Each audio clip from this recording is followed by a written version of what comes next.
What's up guys, Blade Master here, going to be bringing you some Total War Warhammer online action. This is in Blade Balance Warhammer and I'm going to be playing against Indie Pride from the Milk and Cookies Total War YouTube channel.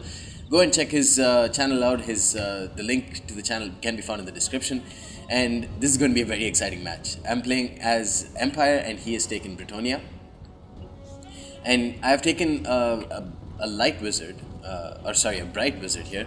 Going to be showcasing some of the, no changes made in Blade Balance to the bright wizard or the Lord of Fire, but going to try and see what the different spells are and how effective they are, or if they aren't. He's brought some Pegasus Knights, a total of 2 Paladins, 2 Pegasus Knights, one Pegasus Knight, 2 Paladins, and Luon Leonker. I use Fireball, which costs like 5 Winds of Magic with my Bright Wizard, and immediately destroy one of the Pegasus Knights. It's a very handy dandy spell for killing off these very pesky Pegasus Knights, who also cost a whole lot of money. On the other hand, in terms of his main line, he's brought a total of 6 Spearmen at Arms with shields, a total of 4 Peasant Bowmen, and 4 Knights of the Realm. And that's about it. That makes up the bulk of his army. On the other hand, with Empire, I've brought a total of 2 Demigryph Knights without halberds. The ones with halberds cost a bit too much, so I might be reducing their price. I've also got a total of 2 great swords, 1 swordsman, and 3 spearmen. The great swords will be kept on the flanks. Dropping I forget what it's called, the Firebolts of Burning or something like that. It's a shit spell that doesn't do much damage at all, so that's something that I should change. And I've brought a Solitary Reichsguard and Karl Franz on Deathclaw. Now, I've brought a total of 4 crossbowmen who will be trying to counter the peasant bowmen of Brettonia, but the peasant bowmen, of course, cost a whole lot less than the crossbowmen. I think 125 gold less, but still they are less armored and they will take a shit ton of damage from crossbows, especially when they're turning their backs towards them. Now, another firebolt being dropped by the Bright Wizard onto the Pegasus Knights, and it kills off 2 more of them, so it is very, very useful against Pegasus Knights. Now, one of the Peasant Bowmen already dead. Indie Pride very wisely pulling back. He doesn't want to take the main engagement and forcing me to move my mainline infantry away from the rest of my army. But honestly, if I'm fighting up against Spearmen at Arms, it's not the worst thing in the world, unless he drops Harmonic Convergence with this damsel, and he doesn't have any. He doesn't have a damsel here. Harmonic Convergence is a very, very powerful spell. Now, the swordsmen are going to fight up against Spearmen at Arms. The great swords will be able to clobber through these Spearmen at Arms. They're fighting up against 2 of them. Now, he's brought a total of 2 Knights of the Realm on his right flank, and I've kept my Demigryph Knights in support. But I'm being a bit too ballsy here. I want to rear charge the Spearmen at Arms here, but he's got his Paladin there. My crossbowmen are very susceptible. They are firing into the Pegasus Knights now. So I've kept my Reichsguard to support there, but they're not charging in. They're just going to sort of fight off the Pegasus Knights in melee. Luon Leonker now is helping out his Knights of the Realm against my Demigryph Knights, and he's going to be very useful there, but it's the Knights of the Realm are going to be destroyed. The Demigryph Knights are running through the Spearmen at Arms, and Karl Franz as well rear charged some of the Spearmen at Arms, and now he's going to charge into the Knights of the Realm as well, using Blood Roar to reduce their leadership and make sure that these spearmen stay routing. My great swords, on the other hand, got rear charged and solidly smashed by the Knights of the Realm, so very well done by Indie Pride over there. And my Reichsguard now is managing to kill off the Pegasus Knights and holding off against the Paladin. But he's caused some disruption with my crossbowmen, and these Knights of the Realm also charging into my crossbows. So even though Blood Roar is poured into them, they're going to be able to kill off some of the crossbows before they eventually rout. The Spearmen, of course, will help out a lot there. The Demigryph Knights now killing off the Paladin, but now they're going to get a rear charge from the Knights of the Realm as well, with Spearmen at Arms helping out. I dropped Flamestorm, which is a vortex spell that does a lot of damage, but I didn't use it at the right time. And of course, there's a lot of randomness attached to that spell, so it can backfire and cost you a lot of mana. The Peasant Bowmen now shaken because Karl Franz is chasing after them, and going to charge into this Peasant Bowman also because they were causing a whole bunch of problems for me throughout the game. The Solitary Demigryph Knight is holding off so many of these units, and it's a perfect opportunity for me to use my Bright Wizard to cast a spell, a sort of AoE attack spell onto these guys.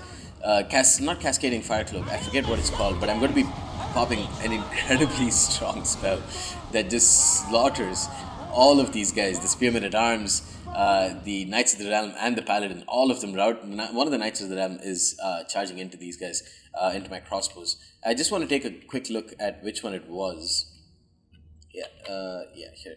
So I think it wasn't the Burning Head. It was probably Flamestorm. Yeah, Flamestorm is the vortex spell that moves around. I think it was the Burning Head. Yeah, Piercing Bolts of Ruin was what I used earlier, and yeah, this is the one. Burning Head was what I used right now. Very powerful spell. Just completely turned the tide of that that little engagement there. But now these Knights of the Realm are catching my unprotected crossbowmen, which is not good for me. And these Spearmen with shields are going to turn around and try and charge into them. But it's very easy for the Knights of the Realm to run away. Luan Leoncoeur, meanwhile, Karl Franz is meanwhile dead because of Luan Leoncoeur. He charged into them and I just got slaughtered. I moved him too far away from the rest of my army, and that is very, very bad for me. The Demigryph Knights will hold strong, although their leadership is dropping very quickly. The Knights of the Realm will not be able to survive this attack though. Crossbowmen still alive, pouring in some fire, more likely friendly fire than anything else. Reichsguard did really well in killing off the Pegasus Knights and the Paladin. They're going to try and charge into the Peasant Bowmen, but of course Luan Leoncoeur is going to charge into them, and with the terror that he causes, he's going to destroy these Reichsguard. Even though I'm popping in Cascading Firecloak, which will increase their melee defense and armor piercing damage, they're going to rout super quickly, and they've taken a lot of damage too. Probably not the best unit to use it. I should have used it on the Demigryph Knights instead. The Paladin and Knights of the Realm helping out before Luan Leoncoeur crashes into the Demigryph Knights, who've done quite well.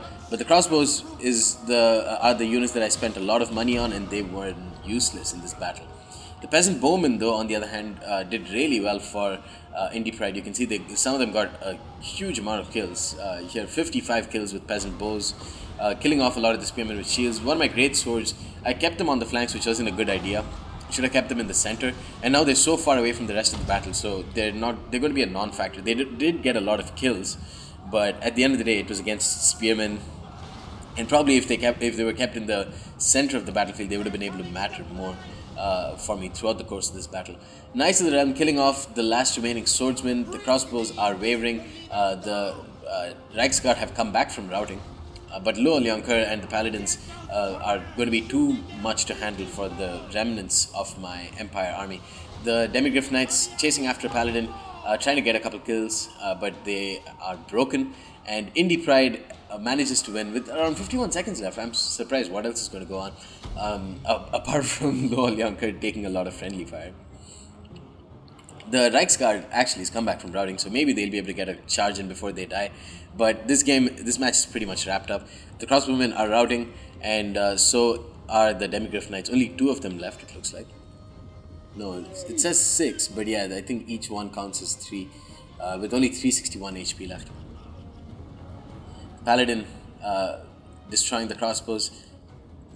Pegasus Knights came back from routing. The last charge of the Reichsguard against 2 Knights of the Realm. I don't think they get 2 kills and then they get summarily slaughtered. So fun game. Neither of us tried to snipe the enemy general, and it ended up being a much more fun game than you'd see in vanilla Total War Warhammer.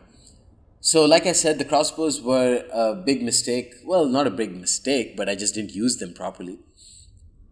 And credit to Indie Pride, he used his cavalry very well in disrupting them always.